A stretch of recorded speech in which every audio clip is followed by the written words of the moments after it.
நம்ம லைஃப்ல சில காலகட்டம் பார்த்தீங்கன்னா, நம்ம எவ்வளோதான் ஹோப்ஃபுல்லா இருந்தாலும், நமக்கு அத குறைக்கிற மாரி நெறைய விஷயம் நடக்கும். அதே மாதிரி எனக்கும் நடந்திருக்குங்க. எப்பன்னு பார்த்தீங்கன்னா, இந்த கதிர்க்குட்டி பொறக்கறதுக்கு முன்னாடி நான் கன்சீவ் ஆக ட்ரை பண்ணும்போது, ஹாஸ்பிட்டலா ஏறி இறங்கும்போதுங்க. ஸோ, அப்பலாம் நான் ரொம்ப டவுன் ஆகும்போது, எனக்கு முருகர் ரொம்பவே ஹெல்ப் பண்ணாரு. நான் சஷ்டி விரதம் இருந்து 4 இயர்ஸ் கழிச்சு தான் கன்சீவ் ஆனேன். டீட்டெயில் வீடியோ என்னோட யூடியூப் சேனல்ல இருக்கு. நான் ஸ்டோரியிலயுமே போடுறேன். இன்னைக்கு வரைக்கும் நெறைய பேர் எனக்கு டிஎம் பண்ணி கேட்கிற ஒரு கொஸ்டின் எப்படி சஷ்டி விரதம் ஃபாலோ பண்றதுன்னு தான்.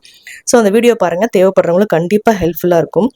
ஸோ அது ஒரு அசஸ்மென்ட் மாதிரி தான் எடுத்துக்கணும். நம்ம கான்ஃபிடென்ட்ட குறைக்கிற மாரி நெறைய விஷயம் நடக்கும். இருந்தாலுமே நம்ம ரொம்ப கான்ஃபிடென்ட்டா இருந்தா, கண்டிப்பா நமக்கு சக்சஸ் கிடைக்குங்க. இது குழந்தைக்காக மட்டும் கிடையாது. எல்லா விஷயத்துலயுமே நீங்க அப்ளை பண்ணி பார்க்கலாம்.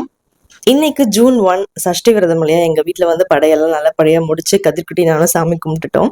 ஸோ வாழைப்பழம் வச்சு படைச்சேன். கதிர்க்குட்டிக்கு வாழைப்பழம்னா ரொம்ப பிடிக்கும்.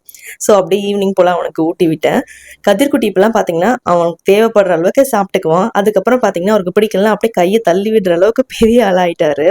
பார்க்கவே ரொம்ப கியூட்டா இருந்தது. அதுக்கப்புறம் அவனுக்கு வாழைப்பழம் ஊட்டி விட்ட உடனே ஒரு பயங்கர எனர்ஜி ஆயிட்டாரா என்னன்னு தெரியல. அதுக்கப்புறம் கிச்சன்ல போயிட்டு வேலை செய்ய ஆரம்பிச்சுட்டாருங்க. Thank you.